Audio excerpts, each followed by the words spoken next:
बांग्लादेश में हिंदुओं के साथ हो रही हिंसा की तपिश अब भारत में भी दिख रही है। हिंदुओं पर हमले हो रहे हैं तो यहाँ सड़कों पर लोग उतर आए हैं, जमकर नारेबाजी हो रही है, प्रदर्शन हो रहे हैं, हिंसा बंद करने की आवाज तेज होने लगी है। चाहे उत्तर प्रदेश हो या फिर गोवा, जगह अलग अलग है लेकिन तस्वीरें एक हैं, लोगों की मांग एक है। ये चारों तस्वीरें उत्तर प्रदेश की हैं, जहां हिंदू संगठनों ने बांग्लादेश में हो रहे अत्याचार के खिलाफ प्रदर्शन किया। अयोध्या में जहां हाथों में बैनर लेकर सड़कों पर लोग उतर आए, तो वहीं वाराणसी में स्थानीय महिलाओं ने बैंड लेकर हिंसा के खिलाफ मोर्चा संभाला। फिरोजाबाद में भी लोगों में आक्रोश दिखा, जहां पुलिस और हिंदूवादी संगठनों के बीच जमकर धक्का मुक्की हुई, तो वहीं आगरा में अत्याचारियों को जेल भेजने की मांग उठी।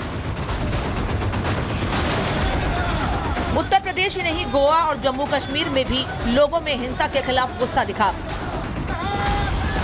गोवा के पंजिम में मंदिरों पर हो रहे हमले और महिलाओं के साथ हो रही बर्बरता के विरोध में हिंदू राष्ट्र जागृति के लोगों ने हाथों में पोस्टर लेकर प्रदर्शन किया।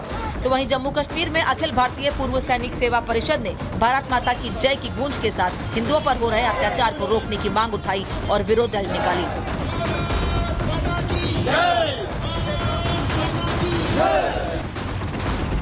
बांग्लादेश में हो रहे हिंदुओं पर अत्याचार के बीच उठती ये विरोध की आग धीरे धीरे और फैलती जा रही है। जगह जगह प्रदर्शनों के बीच हिंदुओं के साथ हो रही हिंसा को लेकर लोगों में गुस्सा बढ़ता जा रहा है और तो और लोग अब ऐसे अत्याचारियों के खिलाफ कड़ी सजा की मांग करने लगे हैं।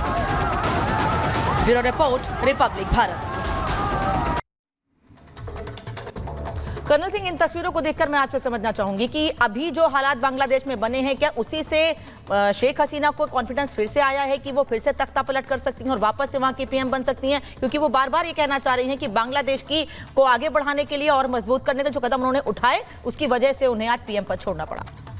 अगर आप बातों का एनालाइज कर देखें तो शेख हसीना और बांग्लादेश और पूरी दुनिया ये बिल्कुल क्लैरिटी से जान चुका है कि ये छात्र आंदोलन नहीं था, ये एक गवर्नमेंट गिराने का आंदोलन था। इस आंदोलन का कहीं कोई एम ही नहीं था सिवाय इसके कि डिस्टेबलाइज किया जाए बांग्लादेश को, उसकी गवर्नमेंट को। फिर हिंदू टारगेट क्यों? मैं आ रहा हूं अब लास्ट इस पर। जब ये सारे एम अचीव हो गए तो लास्ट जो बोलते हैं ना लपेटे में लेने वाली बात, वो आ गई कि इसमें अब हिंदुओं वाला एंगल भी ला लीजिए। क्यों? क्योंकि जमात इस्लामी किसकी है?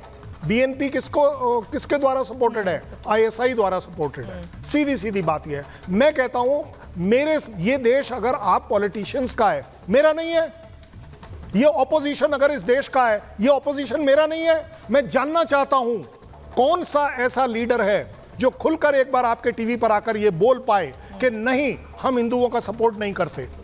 मैं कहता हूं अगर आदित्यनाथ जी ने कुछ कहा है कि आप उसके बारे में कुछ कहें या ना कहें, बट कम से कम उनके साथ खड़े हो सकते हैं कि हम बांग्लादेशी हिंदुओं के साथ हैं। ये बांग्लादेशी हिंदू हैं। आप कृपया कर इसमें कहीं कोई डाउट मत रखिए। इन 1.5 करोड़ को मैं जगह दे सकता हूं, लेकिन ये उनके साथ इंसाफ नहीं है। ये उनकी जमीन है जहां पर वो रह रहे हैं, उनको वो हक मिलना चाहिए। और अगर इस हक को आप हिंदुओं के तौर पर नहीं निभाना चाहते, मानवता के तौर पर क्यों नहीं निभाएंगे? जो जगह पर मैं पैदा हुआ हूं, जहां मैं काम कर रहा हूं, जहां मेरा सब कुछ है, मैं उसे छोड़कर क्यों आऊं? और आज वहां का हिंदू इकट्ठा होकर ये करने की कोशिश कर रहा है। हमारे देश का मानवता के तौर पर यह सपोर्ट होना चाहिए। चलिए मुझे बता दीजिए, कल आपने सारे हिंदू ले लिए, अब क्रिश्चियंस का क्या करेंगे? अब बौद्धिस्ट का क्या करेंगे? एक बात, ये कोई सॉल्यूशन नहीं है। सॉल्यूशन है मानवता के साथ खड़े होइए।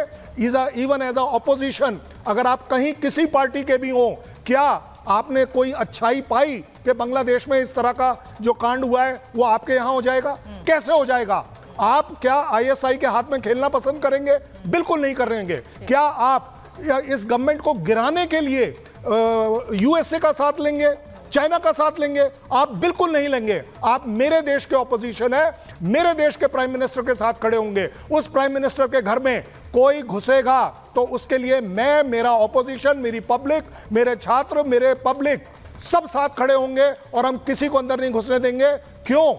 क्योंकि मुझे मेरी आर्मी पर कॉन्फिडेंस है कि वो कभी साइड नहीं लेगी, वो अपने देश, अपने कॉन्स्टिट्यूशन, अपनी सरकार के साथ खड़ी होती है। मैं चाहूंगा हर ऑपोजिशन का लीडर सिर्फ इस बात पर काम करे, कम से कम बोले, एक वो एटमॉस्फेयर ना बनाए जहां हम आपस में ही लड़ रहे हैं। हालांकि जो कुछ हो रहा है वो बांग्लादेश में हो रहा है, वहां तो आप सपोर्ट बाद में करेंगे, पहले अपने देश में तो सपोर्ट कर लीजिए कि नहीं, हम इस तरह की कोई कार्रवाई ना करेंगे, ना होने देंगे, ना टॉलरेट करेंगे। विवेक जी, यही सवाल बार बार पूछा जा रहा है, इसीलिए कि आप गाजा पर तो बोल देते हैं, सोशल मीडिया पर भी बोल देते हैं। आवाज आ रही है विवेक जी आपको ना मेरी?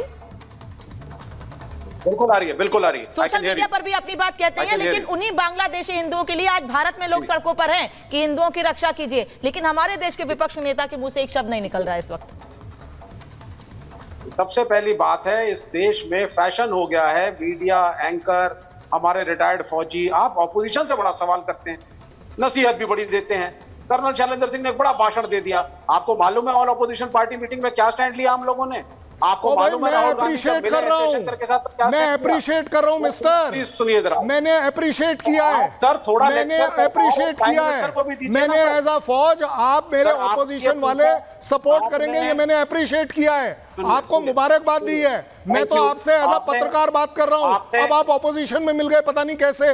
मैं देखिए ये मैंने अभी अभी आपसे सीखा है कि अगर कोई चीज गलत बोल रहा है कि कोशिश कर रहा है तो उसे रोकना पड़ेगा, ये मेरा भी धर्म है, ये मेरा भी हक है। आप कैसे बोल सकते हैं कि कोई रिटायर्ड ऑफिसर ऑपोजिशन के खिलाफ बोल रहा है? मैं तो उसके सपोर्ट में बोल रहा हूं, मैं बोल रहा हूं कि मेरा ऑपोजिशन मेरा है और वो कभी भारत देश के खिलाफ खड़ा नहीं होगा।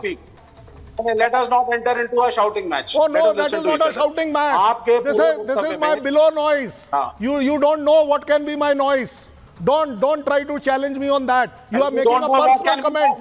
आप एक पर्सनल कमेंट करने की कोशिश कर रहे हैं। आप एक बेकार का पर्सनल कमेंट कर रहे हैं और वो भी मेरे ऊपर नहीं कर रहे हैं, आप कर्नल साहब के ऊपर कर रहे हैं, आप फौज के रिटायर्ड लोगों के बारे में बात कर रहे हैं। आपको मैं कैसे करने दूंगा बात? अरे जनाब, मैं ट्रेंड आदमी हूँ, अगर मैं आवाज उठाने पर आ गया तो आप बोल नहीं पाएंगे। आप समझ क्या रहे हैं? आप एक आर्मी, आप एक रिटायर्ड फौजी के ऊपर कमेंट कैसे कर देंगे? है आपकी औकात, है आपकी औकात कि आप एक रिटायर्ड ऑफिसर के ऊपर या वेटरन्स के ऊपर कमेंट कर देंगे और आप सोच रहे हैं मैं एक्सेप्ट कर लूंगा? देखिए, मैं नहीं बोलना चाह रही थी, आपने मेरे लिए, आपने मीडिया के लिए, आपने एंकर के लिए कहा, मैं कुछ नहीं बोला, क्योंकि आप लोग ऐसे आरोप लगाते रहते हो और हम एक कान से सुन के एक कान से निकाल देते हैं, क्योंकि हमें पता हमें कहां पर और क्या सवाल करना है, और जब सवाल का जवाब आपके पास नहीं होता, आपको सवाल चुभते हैं तो आप उंगली उठाना शुरू कर देते हैं। लेकिन अगर आप किसी सेना के अधिकारी के लिए, अगर आप हमारे देश के सैनिकों पर सवाल खड़े करेंगे तो सर शांत नहीं बैठा जाएगा। और सर आप भी, मुझे पता है आप बहुत हर्ट हुए हैं, उन्होंने गलत शब्दों का इस्तेमाल किया है। नहीं विवेक जी, देखिए, आपसे पूछा गया सवाल आप बताइए, आप ये नहीं कह रहे हैं कि राहुल गांधी क्यों नहीं बोल रहे हैं, आप ये नहीं बोल रहे हैं प्रियंका गांधी क्यों नहीं बोल रही हैं, आप ये नहीं बोल रहे हैं अखिलेश यादव क्यों नहीं बोल रहे हैं, ममता बनर्जी क्यों नहीं बोल रही हैं इस पर। आप सोचिए ना कि आप क्यों पॉइंट आउट कर रहे हैं, आप बताइए ना कि आप क्यों पॉइंट आउट कर रहे हैं कि आपके पास जवाब नहीं है इस पर जो पूछा मैंने आपसे।